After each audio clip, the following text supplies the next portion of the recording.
Draupadi Murmu inaugurated the Mahayogi Guru Gorakhnath Ayush University in Gorakhpur, Uttar Pradesh on 1st July. Speaking on the occasion, the President said that the Mahayogi Guru Gorakhnath Ayush University is an impressive modern center of our rich ancient traditions. This inauguration is a milestone in the development of medical education and medical services not only in Uttar Pradesh but also in the entire country. Prime Minister Narendra Modi is on a five-nation visit to Ghana, Trinidad and Tobago, Argentina, Brazil, and Namibia from 2nd to 9th July 2025. In the first leg of the five-nation tour, the Prime Minister was conferred with the national highest honor of Ghana, Officer of the Order of the Star of Ghana, by the President of Ghana, John Dramani Mahama on 3rd July. Later in the day, the Prime Minister addressed a special session of the Parliament of Ghana, becoming the first Indian Prime Minister to address the Parliament session of Ghana. In the second leg of the five-nation visit, Prime Minister Narendra Modi reached Trinidad and Tobago.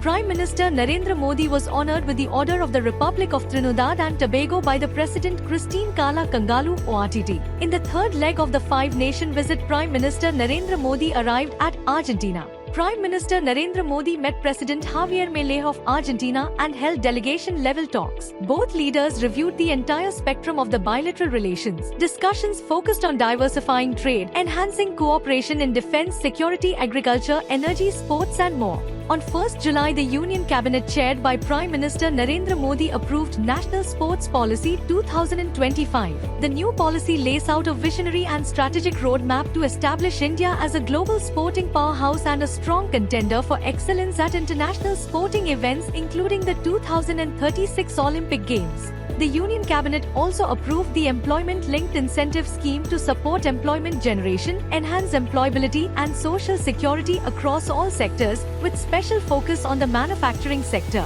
The Union Cabinet gave nod to the Research Development and Innovation Scheme to scale up research, development and innovation in strategic and sunrise domains with a corpus of 1 lakh crore. The Union Cabinet also approved construction of 4-lane Parmakudi, Ramnathpuram section, 46.7 kilometers, in Tamil Nadu. The project will be developed on hybrid annuity mode at a total capital cost of 1,853 crore rupees. On 30th June, Union Ministers Ashwini Vaishnav and Dr. Mansukh Mandavia attended the Memorandum of Understanding signing ceremony between the Department of Youth Affairs and Digital India Corporation for My Bharat 2.0 platform. The upgraded National Youth Platform will leverage technology-driven solutions to empower and connect young people across the country.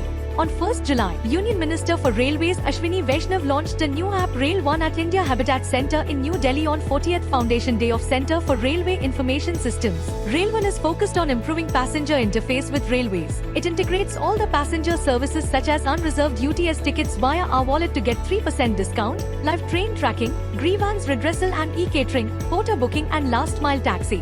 Union Minister for Road, Transport and Highways Nitin Gadkari inaugurated and laid the foundation stone of 11 national highway projects worth over 6,300 crore rupees in Ranchi and Gadwa, Jharkhand on 3rd July. 9 national highway projects spanning a total length of 171 kilometers and costing 3,890 crore rupees were inaugurated and their foundation stones were laid. The construction of an elevated corridor on Ratu Road within Ranchi city will provide relief from the traffic congestion. In Gadwa, 2 national highway projects worth 2,460 crore rupees were inaugurated and their foundation stones laid, gifting the Palamu-Gadwa region of Jharkhand with enhanced connectivity.